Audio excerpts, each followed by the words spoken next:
Hello and welcome to Music Industry City's Monday Kickoff, where we offer up important tips for a successful career and get you motivated for the week ahead. I'm Peter Schwing, and joining me today is my fellow co-host Ayesha Damo.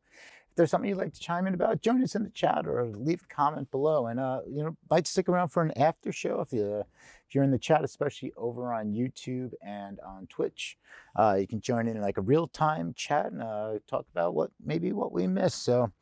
All right, let's see what's on the agenda for today. All right, I'm a little wiped out. You can see my eyes a little messed up. I got one of those like styes. It's kind of annoying, so I'm not fully at 100%, and I got a light that's shining right in the corner, and it's not feeling very well. So today's show, we are going to talk about being there for yourself and the positive effect it can have on your life and your career. I'd like something to be there for my eyes. So let's get Ayesha on here. Hey, hi, Ayesha. Hey, Peter. I'm Uh, sorry that you're feeling a little under the weather, but I'm so glad yeah. you're here. I'm glad we almost weren't because we had a stream issue when we started. So yeah, I have no idea what that was about, but you never know. So it's just one of those weeks. It's the end of the year. It's like everything's just starting to fall apart at the end of the year as we're trying to get revved up for 2021. How are you doing? I'm doing pretty well. I can't complain, just rushing around doing the holiday thing, doing some auditions, trying to organize my life, the huge, the huge, and trying to navigate 2020, which is still, in its final, dying gasps as we move into 2021. hmm Yeah, I feel like that final push is the one that's just really the toughest one. I'm sitting here, so you see me doing this because I'm monitoring something because now like the big red flashing light went on. So I'm like, what's going on? And why am I out of my frame there? See? Wow, this is just a whole series of an awesome day of technological advancement. So, let's talk about being there for yourself and the effect and the positive effect it can have on your life and career. And I know you have a lot that you want to talk about. So, I'm just going to let you ride with it. All right. All Yeah. right. So being there for yourself comes from maybe feeling like other people weren't there for you. And I know we've all experienced it. I don't know about you, but for me, there have been probably a million and one occasions when I've been looking for support in my artistic career and not quite finding it. I'm guessing that a lot of you can probably relate to this, whether it's parents who can't understand why you're not in medical school, or the social media popularity contest that you don't quite seem to be winning, or the industry gatekeeper who's actually just trying to date you, or just a pattern of never really being that person who gets the mentor, who gets the help. A large percentage of us have had this experience of not getting the support we need. And it's hard. Let's just say it. It's really, really hard. So, what are we going to do about it? Today, I just want to talk about a few steps in finding ways that we can make all this a little easier by making a space to really support ourselves.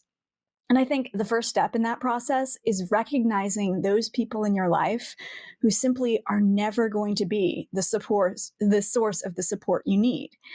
It doesn't mean that you have to X these people out of your life completely or anything, because a lot of times they're people that are really close to you. It just means that you need to stop having the expectation for yourself that these people are suddenly going to be someone that they've never been before and behave in ways that they've never behaved before. So, step one is to stop holding your breath for these people. You will suffocate if you do. The next step, I think, is to realize and recognize places in your life, even tiny ones, where you are getting support, and recognize the people in your life who are on the same page as you. For me, just this weekend, I had a self tape audition for acting, and my roommate was kind enough on his day off to be my reader for 15 pages of sides. That's support. Or even right here on this show, I'm giving a big shout out to Peter for creating Music Industry City as a platform to have a show like this one. I mean, that's fire. That's a big deal. So it's recognizing those people, And when you find those people and you have those experiences, even if it's the guy at the bodega who's been putting an extra slice of crispy bacon on your bacon, egg, and cheese, you recognize it to yourself. with words, so that in those moments when you're feeling like no one has your back, you've got a Rolodex of other moments where a few people actually did. And the last thing I want to throw out there on this, and it's a very big topic that can't all be discussed today, but just one last thing, is to just get hip with the idea that you are going to have to do the lion's share of work yourself. The sooner you accept that, that accept the fact that you're going to have to be like the founder and the leader of your life and take the reins without any resentment about it, the easier it's all going to be. Because in accepting a life as a creative, we've accepted the role of being the creator of our own life with all the responsibilities and, yeah, let's just say it, all the straight up burdens that come with it. The adventure of it all has its ups and downs, but we do get to explore this kind of freedom and control that most people never get to experience. And remember, even though your path is yours, there is someone out there who can relate. It's a lonely path, but also we aren't entirely alone. There's always someone there. Sometimes it just helps to know that, yes, there's someone else out there just like you, and in your own ways, we're all going to keep moving forward together. And that's what I got.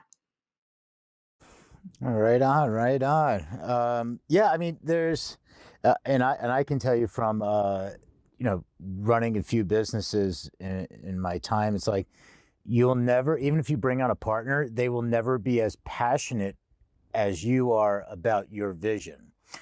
And the finding the balance of, having somebody that's like going to enhance your vision and understand that, like, okay, they're not going to be, as drive as hard as you, but you also have to say, okay, but when are they going to be driving too slow? When do they Mhm. fall too far below the speed limit to be part of your team, and get rid of them quickly?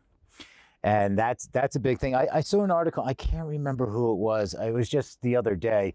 And it was, it was saying that hire executives, I mean, hire workers, not visionaries. Like, I mean, so, at some points when you have a large enough company and you're like, we want to start a new division, and it can run itself. But when you're starting Right. and you're getting to that point, you're hiring like 10 people, 5 people.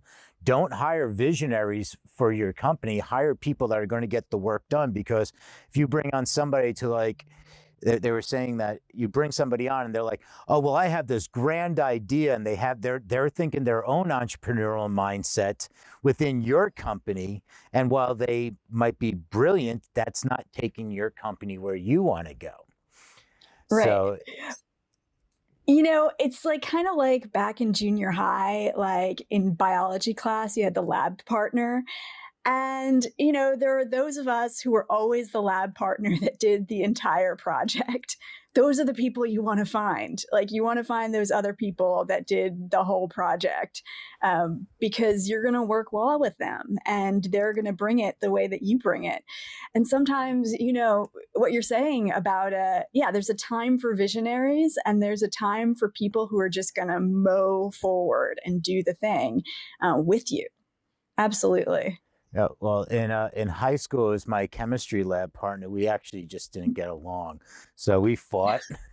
And there was a whole thing. It was a he she kind of thing going on, and we uh, we just fought. So we would actually both do the lab experiments. We wouldn't do the experiment together. We would individually do the lab experiment, and then fight each other over like the flasks and all this stuff.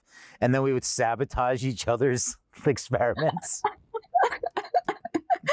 Yeah, well, that's the extreme case when you end up sabotaging each other. Right. I mean, we became friends. We became friends in the long term, but it was just one of those like clashes. So maybe you don't necessarily want those either. And I mean, though it could lead to some great discoveries. I mean, but I think by the end of the semester, we were doing experiments that were like blowing away the rest of the class.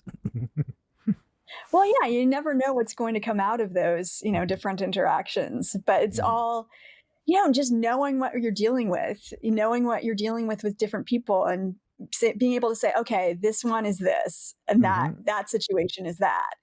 and just navigating it and being aware. The whole awareness and consciousness of how you're dealing with your relationships in the industry and your career is really half the battle. Just recognizing what the relationship is and keeping tabs on how it's going. I think I think it works in both ways. I think it works in personal relationships and in business relationships. It's y- and here's the thing. So some people I've spoken to some people and they're like, "Oh, my personal life I'm terrible, but my business life I'm amazing." And because then those are the people that are like try to approach their personal life the same way as they approach their business life. And that doesn't kind of always work. Like it's people. You're talking about people, and here's something that really stuck out. And this is like the difference between like business and personal. Is like you can say, I'm not going to put up with things. Okay, I'm not going to stand here while you're. Here's my expectations. Okay, well here you go. Now we're already going down the road. It's like here saying those. It's like, but somebody. It was the woman that went back to CVS. She worked for DoorDash and she went back to CVS because the woman said the food wasn't delivered. And she went and Mhm. costed, said, went back to CVS and said, why did you mark it as it wasn't delivered? And both of them were just in the wrong on this one. Okay. But it doesn't matter. That's not the story. It's the story is that DoorDash fired the employee. And that's not even the story. All that is irrelevant. It's what DoorDash said in when contacted by whatever media outlet was covering it.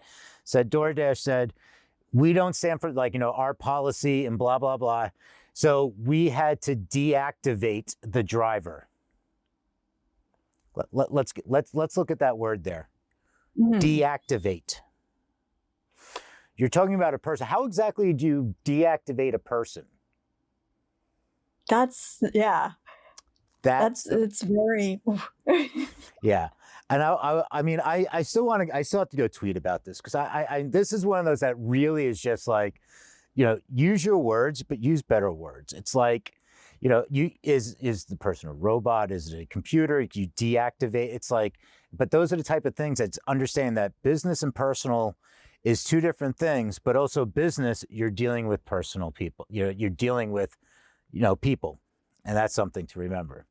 I kind of just went off on Right. a little side tangent there, But but it was actually something not, that just stuck out to me. Totally. And like, what I was saying before about you don't have to X these people out of your life that aren't giving you the support. You just have to recognize for yourself and within yourself what they are about, what role they play. And it's not necessarily the role that you wish it was. Um, so yeah, you don't have to deactivate these people in your life. Please don't. You just have to manage your own expectations sometimes. That's kind of the way. Right on. All right, so this is going to be the last episode, uh, the last episode of the year because we're all Woo! going to take some needed downtime, and it's like the way the holidays fall with this Christmas and New Year's. And I see somebody over in the chat here, Jake. The synchronicity is nice. All right. Yeah, it's all about the Thank you. synchronicity. So what are you going to be doing for the remainder of the year then?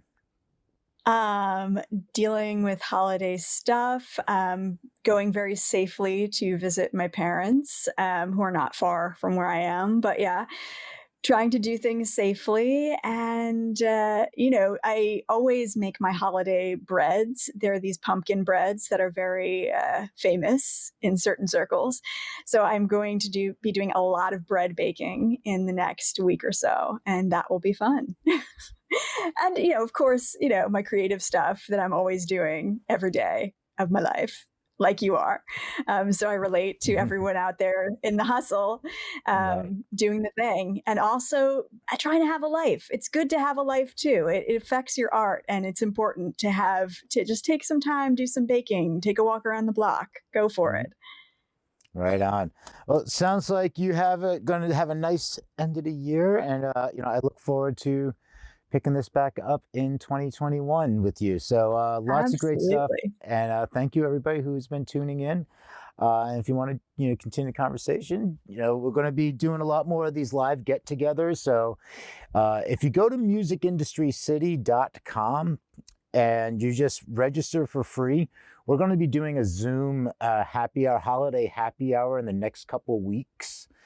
And it's either just going to be right before Christmas or right after Christmas. We're still figuring that out. But that's where you get to meet like some of the other members of Music Industry City. The people, there's plenty of musicians, there's plenty of people in the business, and you get to meet some of the, speak with some of the hosts. So it's always a good time. So if you go to musicindustrycity.com. So Ayesha, thank you so much. I'm just going Thank to do you. my closing arguments here. So if I can press one of the buttons that's going to work, that might do it, but I'm going to press this button. All right. So thank you, Jacob.